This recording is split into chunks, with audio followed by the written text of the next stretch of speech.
नमस्कार साथियों, मैं आपका साथी शिक्षक अनिल गुर्जर। तो बार बार साथी शिक्षकों के फ़ोन आ रहे थे कि वार्षिक परीक्षा परिणाम रिजल्ट कैसे तैयार किया जाए, जिसमें नॉमिनल रोल, प्रगति पत्रक, मूल्यांकन रजिस्टर। तो इन सभी पर मैंने ये वीडियो बनाया है। कृपया कर आप वीडियो को बिल्कुल भी फॉरवर्ड ना करें, क्योंकि इसमें एक एक बात जो है सुनने योग्य है। तो आप लोग नीचे सब्सक्राइब पर क्लिक कर जल्दी से सब्सक्राइब कर लीजिए। उसके बाद हम बात करते हैं हमारे पहले नंबर पर तैयार करने वाला प्रपत्र नॉमिनल रोल, जिसको कि परिशिष्ट 4 के नाम से बताया गया है। ये प्राथमिक विभाग का है, कक्षा 1 से 4 तक, और कक्षा 5 का भी ये नॉमिनल रोल हमें तैयार करना है। तो आप देख रहे हैं किस प्रकार से ये नए प्रपत्र में इस वर्ष हमें नॉमिनल रोल दिया गया है। इसमें ऊपर की जो जानकारियां हैं, ज़िले का नाम, जनशिक्षा केंद्र बसाहट का नाम, इधर आप देख रहे हैं विधानसभा क्षेत्र क्रमांक, ग्राम पंचायत, शाला का स्तर यहाँ पर प्रिंटेड है, प्राथमिक का है इसलिए आपका विकास खंड, ग्राम, वार्ड, शाला का नाम आदि तमाम जानकारियाँ अपने को स्कूल रिकॉर्ड के अनुसार भरना है। उसके बाद यहाँ जो है वो शाला का डाइस कोड 11 अंकों का। कक्षा, अब यहाँ पे हम कक्षा पे बात करेंगे कि कक्षा 1, 2, 3, 4 और 5, इसमें प्रत्येक कक्षा का अलग अलग नॉमिनल रोल तैयार होना है। चाहे आपकी कक्षा में एक बच्चा हो तब भी उसका नॉमिनल रोल एक ही तैयार किया जाएगा। तो यहाँ पर नॉमिनल रोल में देख रहे हैं हम 10 से 12 बच्चे हैं के नाम आ सकते हैं। तो आपको अगर इससे ज़्यादा बच्चे तो दूसरा नॉमिनल रोल भरना है। तो एक कक्षा का एक नॉमिनल रोल तैयार किया जाएगा। उसके बाद यहाँ पर हमें जो कक्षा में नामांकित छात्र है वो लिख देना है, और परीक्षा में कितने छात्र सम्मिलित हुए उसको भर देना है। अब यहाँ पे ये जो है A grade, B grade, C grade, D grade और ई ग्रेड, ये हिंदी। उसके बाद ई ग्रेड वाले बच्चे जो 33% से कम या विशेष शिक्षण की आवश्यकता वाले बच्चे, उन सभी का रिजल्ट हमें नीचे जो नॉमिनल रोल तैयार करेंगे उसके बाद में जो गोशवारा बनेगा उसके आधार पर हमें भरना है। अब हम बात करते हैं विद्यार्थी की सामान्य जानकारी पर। तो विद्यार्थी की सामान्य जानकारी सभी शिक्षकों के पास शाला रिकॉर्ड में दर्ज है, जिसमें सरल क्रमांक आपको 1, 2, 3 यहाँ पर भर देना है। उसके बाद अनुक्रमांक जैसा कि हमें बोर्ड में अनुक्रमांक दिए गए थे बच्चों की समग्र आईडी, तो हम यहाँ पर कक्षा 1 से 4 तक में भी बच्चों की समग्र आईडी को उनका अनुक्रमांक बता सकते हैं। अब स्कॉलर प्रवेश पंजी क्रमांक, तो ये बच्चे का दाखिल क्रमांक है।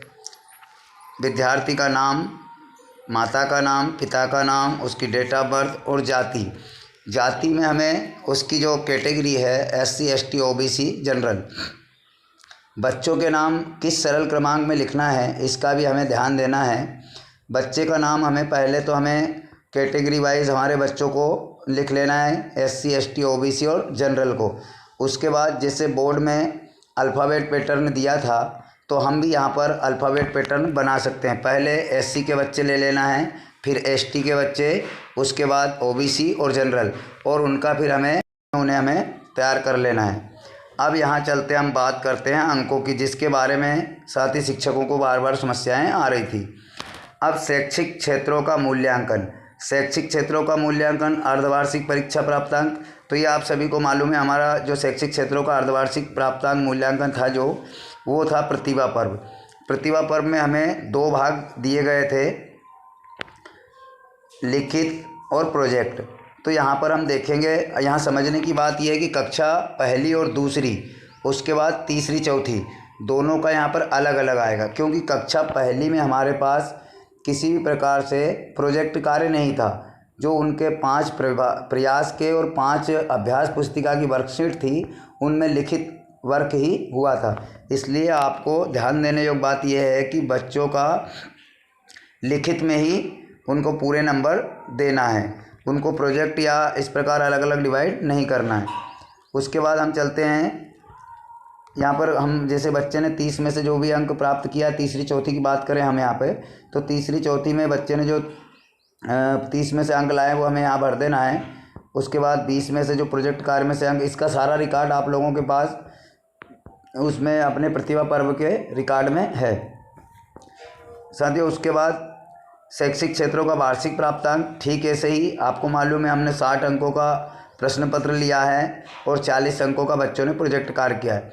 जो भी उनके अंक यहाँ पर आए हों वो हमें यहाँ पे दर्शा देना है। अब बात करते हैं हम यहाँ पे शैक्षिक क्षेत्रों का। तो आप लोगों को मालूम है कि बार बार ये आ रहा है कि ग्रेड भरना है कि इसमें अंक तैयार भरना है। तो हम देखते हैं कि पिछले वर्षों में शैक्षिक क्षेत्रों का और व्यक्तिगत सामाजिक गुणों वाला जो मूल्यांकन था, इसके अंक उसके वार्षिक परिणाम में बच्चों के में जुड़ रहे थे। लेकिन इस वर्ष जो है किसी भी प्रकार से शैक्षिक क्षेत्रों का मूल्यांकन और व्यक्तिगत सामाजिक गुणों का मूल्यांकन जो है उसके अंक वार्षिक परीक्षा के परिणाम में नहीं जुड़ रहे हैं। तो हम यहाँ पर उसका ग्रेड भी दे सकते हैं। और अगर यहाँ से क्या है कि अगर हम यहाँ अंक दे देते हैं उनको तो ग्रेड निकालने में आसानी रहेगी। जो उसका प्रगति पत्रक और मूल्यांकन रजिस्टर है उसमें हम ग्रेड यहाँ पर से दे सकते हैं। तो यहाँ उसके अंक भी हम भर सकते हैं। उसके बाद ऐसा ही व्यक्तिगत गुणों को तैयार करना है। अब वार्षिक परिणाम प्राप्तांक महायोग। वार्षिक परिणाम प्राप्तांक महायोग में यहाँ 11 से 30 तक का जो दिया है, लेकिन हमें इसको 11 से 30 तक में कुछ भी नहीं देखना है। हमें केवल 50 अंक जो हमारे प्रतिभा पर्व के हैं वो और 100 अंक वार्षिक परीक्षा के, उसके आधार पर यहाँ पर पूर्णांक में 150 अंक लिख देना है। और बच्चे ने जो विषयवार अंक अर्जित किए हैं उसको यहाँ पर हमें ओवरऑल भर देना है। उसका यहाँ पर ग्रेड निकाल देना है। तो कक्षा 1, 2 और 3, 1 और 2, कक्षा 1 और 2 का ओवरऑल जो बनेगा वो 450 अंकों का पूर्णांक होगा। और कक्षा 3, 4 का जो होगा वो 600 अंकों का पूर्णांक होगा, क्योंकि 150 अंकों के 4 सब्जेक्ट होते हैं। अब शिक्षण दिवस की बात आती है तो शिक्षण दिवस वैसे 152 शिक्षण दिवस इस सत्र में होता है, जिसका वीडियो मैंने बना दिया है और काफ़ी लोगों ने उसको देखा भी है। तो 152 दिन यहाँ पर शिक्षण दिवस आएंगे। क्या हुआ था कि होली के बाद जो छुट्टी थी 1 दिन की, उसमें अचानक छुट्टी हुई थी, इसलिए उसको 151 दिन, लेकिन हमें 152 दिन यहाँ पे भरना है। और जो बच्चों ने उपस्थित हुए हैं उस उपस्थिति को यहाँ पर दर्ज कर देना है। साथियों वीडियो थोड़ा लंबा होगा, लेकिन आपको एक एक चीज़ जो है इसमें स्पष्ट होगी, जिससे कि आपको रिजल्ट तैयार करने में किसी भी प्रकार की परेशानी ना हो। तो ये हमने पूरा जो है नॉमिनल रोल के बारे में बात की है। अब हम बात करते हैं कि बच्चे का मूल्यांकन रजिस्टर जो है पंजी, वो कैसे तैयार करना है। तो अब हम देखते हैं बच्चे की मूल्यांकन पंजी। तो साथियों ये आप देख रहे हैं स्क्रीन पर, ये बच्चे का जो है मूल्यांकन रजिस्टर में कक्षा 2 की एक बालिका जिसका मैंने यहाँ पर तैयार किया है। तो आप देख सकते हैं शुरू के जो अप्रैल, जुलाई, अगस्त और त्रैमासिक अक्टूबर, नवंबर के जो हमारे मासिक टेस्ट होना था उसमें सभी में हमें डैश कर देना है। अब बात आती है अर्धवार्षिक मूल्यांकन की। तो अर्धवार्षिक मूल्यांकन, तो साथियों आप स्क्रीन पर देख रहे हैं, यहाँ पर मैंने एक कक्षा 3 की बालिका है जिसका रिजल्ट यहाँ पे तैयार किया है। अब हम देख रहे हैं कि अप्रैल, जुलाई, अगस्त उसका जो त्रैमासिक मूल्यांकन है सितंबर माह का, और अक्टूबर, नवंबर, इन माहों में हमने यहाँ पर डैश लगा दिया क्योंकि मासिक टेस्ट हमें नहीं चढ़ाना है। उसके बाद आता है अर्धवार्षिक मूल्यांकन यानी प्रतिभा पर्व। तो प्रतिभा पर्व में यहाँ पे मौखिक था, तो मौखिक को हम यहाँ पर मौखिक को हमने प्रोजेक्ट कर दिया है, और लिखित, इन दोनों में हमें अंकों को डिवाइड कर देना है और उसका जो योग बनता है वो योग यहाँ पर लिख देंगे। अब देख रहे हैं जनवरी, फरवरी में फिर से हमने डैश लगा दिया है। और वार्षिक मूल्यांकन जो था वो 60 का लिखित और 40 का प्रोजेक्ट कार्य था। दोनों ही लिखित थे, पर प्रोजेक्ट और टेस्ट जो पेपर हुआ था उसका जो हमें प्राप्त हुआ था 2 in 1, उसमें जो बच्चों ने अंक अर्जित किए हैं वो यहाँ पर हमने दर्ज कर दिए और उनका योग यहाँ पर अलग से लिख दिया है। अब आता है वार्षिक परिणाम। तो वार्षिक परिणाम में आप देख रहे हैं कि किस प्रकार से जो बच्चे का अर्धवार्षिक था, अर्धवार्षिक यानी प्रतिभा पर्व के अंक और वार्षिक परीक्षा के अंक दोनों को जोड़कर यहाँ पर लिख दिया गया है। अब हमें यहाँ पर एक चीज़ ये करना है कि जो अंक बच्चों के दिए हैं, जैसे 14 अंक है, अब 14 अंक ये बच्चे के 20 अंकों में से है, तो उसका ग्रेड हमें यहाँ पर लिखना होगा। ग्रेड का मैंने अलग से एक वीडियो शेयर किया है जो लोगों ने काफ़ी देखा है और आप लोग जानते भी हो। तो इन सभी कॉलमों में जो अंकों के नीचे खाली कॉलम दिख रहे हैं उनमें आपको ग्रेड निकाल कर ग्रेड अवश्य लिखना है, तो ग्रेड ज़रूर आएगा। अब बात करते हैं ये तो शैक्षिक और सह शैक्षिक क्षेत्रों की, क्योंकि इसमें बार बार समस्या आ रही कि हमें क्या चढ़ाना है और क्या नहीं। तो आप देख रहे हैं नीचे सह शैक्षिक क्षेत्रों का मूल्यांकन।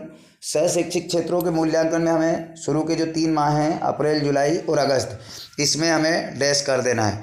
उसके बाद त्रैमासिक मूल्यांकन मतलब सितंबर से हमें केवल यहाँ पर ग्रेड मात्र भरना है। अब हम कैसे ग्रेड देखेंगे, तो ग्रेड हमने जो बताया है नॉमिनल रोल में, कि अगर आप नॉमिनल रोल में अंक देते हैं बच्चे को तो उस अंक के आधार पर यहाँ पर ग्रेड भर सकते हो, या बच्चे की योग्यता के आधार पर भी यहाँ पर ग्रेड दे सकते हो। नंबर यहाँ पर नहीं देना है, और अगर नंबर देते भी हो तो नंबरों को आपको उसमें जोड़ना नहीं है, वार्षिक परिणाम में नहीं जोड़ना है।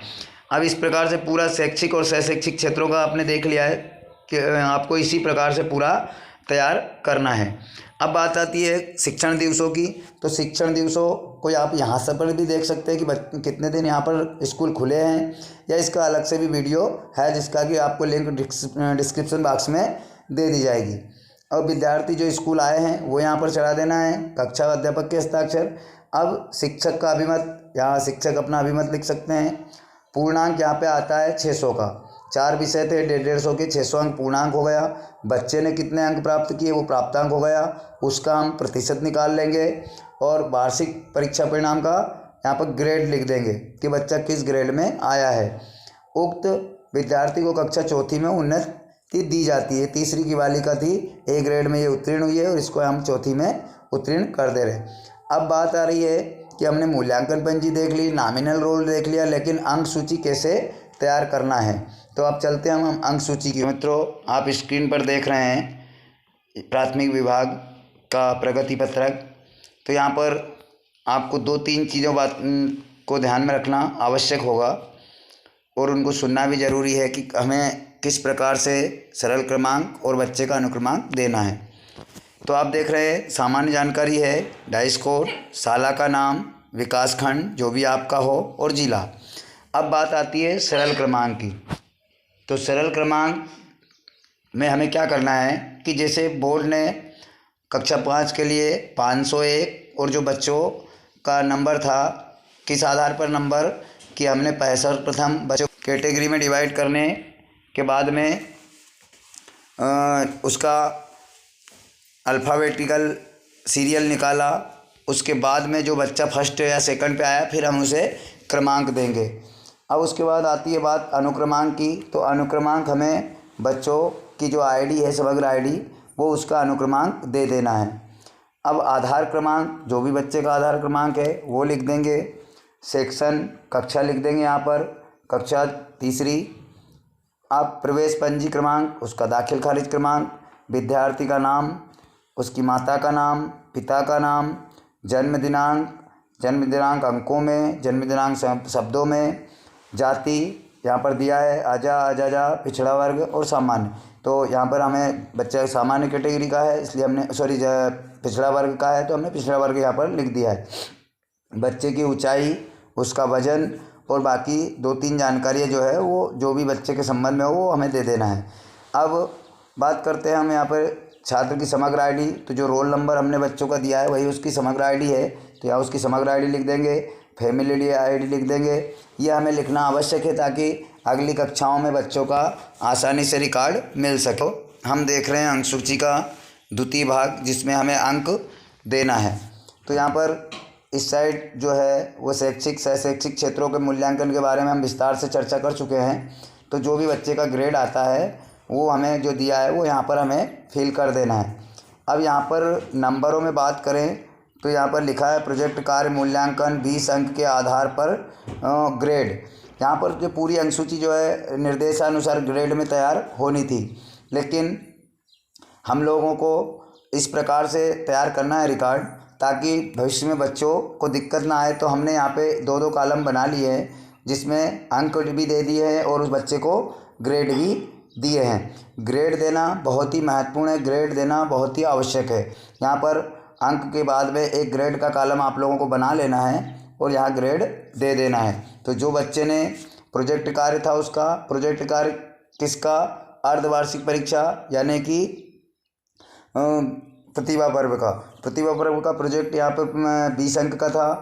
उसका लिखित जो था वो 30 अंक का था और योग 50 अंक का। बस हमें ध्यान ये रखना है कि कक्षा 1 और 2 और कक्षा 3-4 इन दोनों में अलग अलग प्रकार से अंक सूची तैयार होगी। कक्षा 1-2 में उसके प्रोजेक्ट कार्य में डेस आ जाएगा और लिखित में ही 50 अंक हम उसे दे देंगे, या फिर उसके योग में 50 अंक हम दर्शा सकते हैं। तो यहाँ पर हमें कक्षा 1-2 के लिए इनमें अंक नहीं भरना है, केवल उसके योग में हमें अंक भर देना है। 50 अंक का था, जो भी बच्चे ने अंक लाया हो वो हमें भर देना है। इसी प्रकार उसके वार्षिक मूल्यांकन में भी प्रोजेक्ट कार्य और लिखित कार्य को छोड़कर उसके योग वाले कॉलम में हमें जो बच्चे ने अंक इस समय अर्जित किए हैं वो हमें यहाँ पर कक्षा 1-2 के लिए भर देना है। और कक्षा 3 और 4 के लिए सेम ऐसे ही अंक सूची बनेगी जिस आधार पर आपके विद्यालय के बच्चे ने अंक अर्जित किए हैं। नीचे जो है सामान्य जानकारी है जो सभी को भरना आवश्यक है। तो मित्रों, ये वीडियो लॉन्ग ज़रूर हुआ है, लेकिन इसमें हर क्षेत्र में आपको जिस प्रकार से रिजल्ट तैयार होना है पूरी संपूर्ण जानकारी दी गई है। तो एक बार आपसे निवेदन है कि इसी प्रकार की हर समस्या के समाधान के लिए वीडियो को सब्सक्राइब कर लें, ताकि आपको उसका नोटिफिकेशन मिल सके। तो मिलते हैं इसी प्रकार के अगले वीडियो में।